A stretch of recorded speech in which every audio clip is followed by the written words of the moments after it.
బులెటిన్లో breaking news చూస్తున్నాం. ఉద్యమకారులు యూత్ కు ప్రాధాన్యతనిచ్చి బహుజన సిద్ధాంతాన్ని అమలు చేయాలనే ఆలోచనలో బీఆర్ఎస్ ఉన్నట్లు కనిపిస్తోంది. తాజాగా ప్రత్యేక రాష్ట్రంగా ఏర్పడిన తర్వాత వరుసగా 2 సార్లు అధికారం చేపట్ట బీఆర్ఎస్ తాజాగా అసెంబ్లీ, లోక్సభ ఎన్నికల్లో ఓటమిని చవిచూసింది. దీంతో ఆ పార్టీ సంస్థాగత మార్పులకు శ్రీకారం చుట్టేందుకు చర్చ మొదలైంది.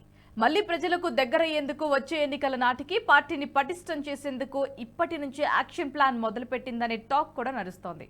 ఇక ఈ విషయంపై అధినేత కేసీఆర్ ఏం చేయాలనుకుంటున్నారనే దానిపై ఇంకా స్పష్టత రాకపోయినా పార్టీలో రకరకాల ఊహాగానాలు వినిపిస్తున్నాయి. కేటీఆర్ను తప్పించి హరీష్ రావుకు పార్టీ బాధ్యతలు అప్పజెప్పాలంటూ సోషల్ మీడియా వేదికగా పార్టీ శ్రేణుల నుండి డిమాండ్లు వస్తున్నాయి. ఈ నేపథ్యంలో సంస్థాగతంగా సమూల మార్పులు చేసే కసరత్తు పార్టీలో మొదలైనట్లుగా గులాబీ నేతల మధ్య చర్చ మొదలైంది. ఇక ఇదే అంశానికి సంబంధించి మరింత సమాచారం executive editor Shivaprasad sir live లో ఉన్నారు. Morning sir.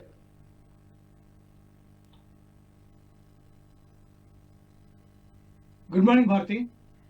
రైట్ సార్, అసలు మళ్ళీ ఫస్ట్ నుంచి మళ్ళీ ప్రణాళిక రూపొందిస్తున్నట్టుగా తెలుస్తుంది. మరి ఏం చేయాలనుకుంటున్నారు, ఎలా కసరత్తు మొదలు పెట్టాలనుకుంటున్నారు, దానికి సంబంధించిన అప్డేట్ ఏంటి? ఇప్పటిదాకా ఉన్నటువంటి పరిస్థితి కనుక మనం చూస్తుంటే 10 సంవత్సరాలు నిరాఘాటంగా పరిపాలించినటువంటి బీఆర్ఎస్ పార్టీ ఈ ఎన్నికల్లో, పార్లమెంట్ ఎన్నికల్లో ఒక్క సీటు కూడా గెలవలేదు. అసెంబ్లీ ఎన్నికల్లో దారుణమైనటువంటి పరాభవాన్ని చవిచూసి కాంగ్రెస్ పార్టీకి అధికారాన్ని అప్పచెప్పింది. మరోవైపు బీజేపీ సంస్థాగతంగా బలపడుతోంది, అధికారికంగా కూడా బలపడుతున్నటువంటి పరిస్థితి కనిపిస్తోంది రాష్ట్రంలో. గతంలో 4 పార్లమెంట్ స్థానాలు ఉన్నటువంటి బీజేపీ ఈరోజు 8 స్థానాలకి ఎదిగింది. మిగిలినటువంటి స్థానాల్లో కూడా కొన్ని చోట్ల గట్టి పోటీ ఇచ్చింది. 2వ స్థానంలో నిలిచినటువంటి పరిస్థితి ఉంది. ఇలాంటి నేపథ్యంలో బీఆర్ఎస్ టోటల్ గా ఉనికిని కోల్పోయేటటువంటి పరిస్థితి ఏర్పడింది రాష్ట్రంలో. ముఖ్యంగా బీఆర్ఎస్ అనేటటువంటి పేరు మార్చిన తరువాత బీఆర్ఎస్ అనేది తెలంగాణ రాష్ట్రానికి సంబంధించింది కాదు అనేటటువంటి భావన ప్రజల్లో చాలా తీవ్రంగా బలపడినటువంటి పరిస్థితి కనిపిస్తుంది. అంటే ఇటీవల కాలంలో దానికి సంబంధించినటువంటి చర్చ కొంచెం తగ్గినప్పటికీ కూడా అసెంబ్లీ ఎలక్షన్స్ అయిపోయిన తర్వాత దీని గురించినటువంటి చాలా సుదీర్ఘమైనటువంటి చర్చ సాగింది. తెలంగాణ రాష్ట్ర సమితి అన్నప్పుడు ఉన్నటువంటి శాంక్టిటీ పార్టీ పేరుకి సంబంధించి కానీ, పార్టీకి సంబంధించింది కానీ, బీఆర్ఎస్ అని మార్చిన తర్వాత ఆ శాంక్టిటీని కోల్పోయింది, తెలంగాణ ఉనికిని కోల్పోయింది అనేటటువంటి అభిప్రాయం చాలా మంది సీనియర్ నేతలు కూడా వ్యక్తం చేసినటువంటి పరిస్థితి కనిపించింది. అయినా సరే దాన్ని అధినేత కేసీఆర్ దాన్ని పట్టించుకోలేదు. మేము ఇదే పేరుతో ముందుకెళ్తామని చెప్పి ఆయన స్పష్టంగా చెప్పారు. ఆ తర్వాత మొన్న జరిగినటువంటి పార్లమెంట్ ఎలక్షన్స్ లో బీఆర్ఎస్ కి ఎటువంటి దయనీయ పరిస్థితి ఏర్పడిందో కూడా మనం చూసాం. ఒక ఉద్యమ పార్టీగా ఆవిర్భవించి తీవ్రమైనటువంటి ఉద్యమం చేసి రాష్ట్ర ప్రజలందరినీ కూడా ఏకతాటి మీదకి తీసుకొచ్చి అఖండమైనటువంటి విజయం సాధించినటువంటి పార్టీ ఈరోజు ఉనికికే ప్రమాదం ఏర్పడేటటువంటి పరిస్థితిని చేతులా తెచ్చుకుంది అనేటటువంటి విమర్శలు చాలా తీవ్రంగా వినిపిస్తున్నాయి. ఆ తెచ్చుకోవడానికి కారణం అధినేత కేసీఆర్ వ్యవహార శైలి కానీ, తర్వాత ఉన్నటువంటి నాయకత్వం యొక్క వ్యవహార శైలి కానీ ప్రధానమైనటువంటి కారణం అనేటటువంటి తీవ్ర విమర్శలు ఎదుర్కొన్నటువంటి పరిస్థితి కనిపిస్తోంది. ఇట్లాంటి నేపథ్యంలో పార్టీలో సంస్థాగతంగా సమూలమైనటువంటి మార్పులకు శ్రీకారం చుట్టాలని పార్టీ భావిస్తున్నట్టుగా చెబుతూ ఉన్నటువంటి పరిస్థితి ఉంది. ముఖ్యంగా దాంట్లో క్లారిటీ లేదు. కేసీఆర్ ఇంతవరకు ఏం చెప్పలేదు దాని గురించి. కానీ బాహాటంగా చాలా రకాలైనటువంటి వార్తలు వినిపిస్తున్నాయి. ప్రధానంగా కనుక చూస్తే హరీష్ రావుకి పార్టీ పగ్గాలు చెప్తారని, లేదా ఇటీవలే బీఎస్పీ నుంచి బీఆర్ఎస్ కు జాయిన్ అయి నగర్ కర్నూలు నుంచి పోటీ చేసినటువంటి ఆర్ఎస్ ప్రవీణ్ కుమార్ ఆయనకి పార్టీ పగ్గాలు అప్పచెప్తారని, బహుజనాల మీద ఎక్కువ కాన్సన్ట్రేట్ చేయాలని అనుకుంటున్నారని, సంస్థాగతంగా పార్టీని మొత్తం పునర్నిర్మించాలనుకుంటున్నారని, యువతకి, ఉద్యమకారులకి చాలా ప్రాధాన్యత ఇవ్వాలని భావిస్తున్నారని ఇలా రకరకాలైనటువంటి వార్తలు వస్తున్నాయి. వీటిలో ఏ ఒక్క విషయాన్ని కూడా పార్టీ అధికారికంగా ధృవీకరించలేదు. పార్టీ నాయకులు కూడా ఎక్కడా బహిరంగంగా దీని గురించి వ్యాఖ్యానించినటువంటి సందర్భాలు లేవు.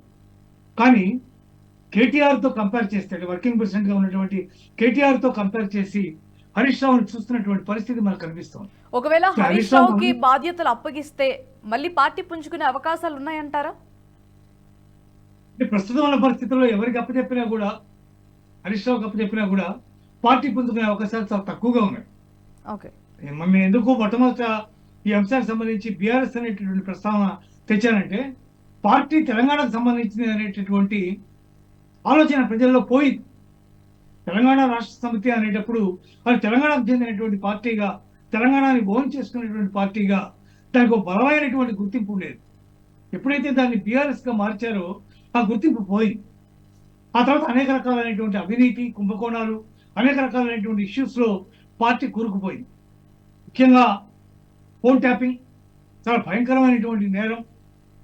ప్రతి ఒక్కళ్ళు కూడా దాంట్లో పట్టుబడినటువంటి ప్రతి ఒక్కళ్ళు కూడా విచారణలో కానీ లేదా కోర్టుకు ఇచ్చినటువంటి కన్ఫెషన్ స్టేట్మెంట్స్ లో కానీ దీనికి ప్రధానమైనటువంటి కారణం పైన ఉన్నటువంటి నేతలే తప్ప మేము కాము, వాళ్ళు ఏం చెప్తే అది మేమే చేశాము అనేటటువంటి మాటలు స్పష్టంగా చెప్పారు.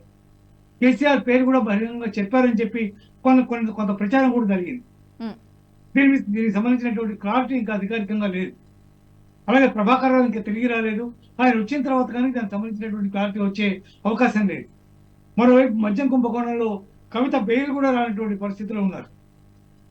ఇవన్నీ కనుక చూస్తుంటే మరోవైపు కాళేశ్వరం, అట్లాగే విద్యుత్ కొనుగోలుకు సంబంధించినటువంటి ఒప్పందాలు, అట్లాగే 2 యాదాద్రి, భద్రాద్రి ఈ 2 విద్యుత్ ప్లాంట్ల యొక్క నిర్మాణానికి సంబంధించినటువంటి అంశంలో చాలా తీవ్రమైనటువంటి ఆరోపణలు ఎదుర్కొంటున్నారు కేసీఆర్. ఇలా పూర్తిగా వాటిలో ఇరుక్కుపోయినటువంటి పరిస్థితి. దాంట్లోంచి ఒక్కసారిగా బయటికి రావాలంటే చాలా కష్టసాధ్యమైనటువంటి విషయం ఇప్పుడు ఉన్నటువంటి పరిస్థితుల్లో. అందువల్ల హరీష్ రావుకి ఇచ్చినా, ప్రవీణ్ కుమార్కి ఇస్తే అది బీఆర్ఎస్ నుంచి వచ్చినటువంటి వ్యక్తి కాదు కదా, ఆయన బీఎస్పీ నుంచి వచ్చినటువంటి వ్యక్తి. ఆయనకు అప్పచెప్పినా అట్లాగే ఉంటుంది. హరీష్ రావు మొదటి నుంచి దీనికోసం పాటుపడినటువంటి వ్యక్తి. ఆయనకంటూ అద్భుతమైనటువంటి వ్యవస్థ ఉంది, గ్రాస్ రూట్ లెవెల్లో బలమైనటువంటి క్యాడర్ ఉంది, ఆయన మీద ప్రజలకు నమ్మకం ఉంది, ఇవన్నీ ఉన్నాయి. కానీ పార్టీని వచ్చే ఎన్నికలకి మళ్ళీ సన్నద్ధం చేయడం, గెలుస్తామనేటటువంటి స్థితి తీసుకురావడం చాలా కష్టసాధ్యమైనటువంటి విషయంగా భావించవలసి ఉంటుంది పార్టీ. రైట్ సార్, ఉద్యమకారులని పట్టించుకోకపోవడం వల్లే ఓటమి పాలయ్యారనే కొన్ని ఊహాగానాలు కూడా వినిపిస్తున్నాయి. మళ్ళీ ఇప్పుడు ఓడిపోయిన తర్వాత మళ్ళీ వాళ్ళ గురించి తీస్తున్నారు. మళ్ళీ ఉద్యమకారుల్ని పట్టించుకోవాల్సిన టైంలో పట్టించుకోలేదు. అది 1 సంవత్సరం 2 సంవత్సరాలు అయితే పోనీ పొరపాటు చేశారనో, ఆలోచించలేదనో, సమయం సరిపోలేదనో అనుకోవచ్చు. 10 ఏళ్ల పాటు సుదీర్ఘమైనటువంటి పాలన చేసిన తర్వాత ఇప్పుడు మళ్ళీ ఉద్యమకారుల పేరెత్తితే మాత్రం కరిగేదేముంది? కోదండరాంని ఏం చేశారో తెలుసు, గద్దర్ని ఏం చేశారో మనకు తెలుసు, ఆయన వెళ్ళిపోయారు కూడా. సో ఇట్లాంటి వాళ్ళు అనేక మంది నేతలు ఉన్నారు. ఉద్యమంలో తీవ్రంగా కష్టించినటువంటి వాళ్ళు, అనేక మంది నేతలు నెగ్లిజెన్స్ గురైనటువంటి వాళ్ళు చాలా మంది ఉన్నారు. అసంతృప్తితో ఉన్నటువంటి వాళ్ళు చాలా మంది ఉన్నారు. వాళ్ళందరూ చేసినటువంటి త్యాగాలన్నీ కూడా మరపురానటువంటి త్యాగాలు తెలంగాణ కోసం. అట్లాంటి త్యాగాలన్నింటినీ కూడా మరుగున పడిపోయినాయి. ఏ రోజు వాళ్ళకి అపాయింట్మెంట్ ఇచ్చినటువంటి పరిస్థితి కూడా లేదు. అట్లాంటి పరిస్థితుల్లో ఈ రోజు మేము మళ్ళీ ఉద్యమకారులు పిలుస్తున్నామంటే నమ్మేది ఎవరు? రేపు అధికారంలోకి వచ్చిన తర్వాత మళ్ళీ మమ్మల్ని పట్టించుకుంటారని గ్యారంటీ ఏమిటి? ఇది ప్రతి ఒక్క ఉద్యమకారుడికి వచ్చేటటువంటి ప్రధానమైనటువంటి ప్రశ్న. ఉస్మానియా యూనివర్సిటీ నుంచి ఎంత త్యాగాలు చేశారో, వాళ్ళు ఎంత కష్టపడ్డారో, ఎంతమంది అమరులు అయ్యారో తెలుసు మనకి. ఇవన్నీ తెలిసి కూడా వాళ్ళందరికీ ఏమీ జరగలేదనేది కదా ప్రధానమైనటువంటి బాధ.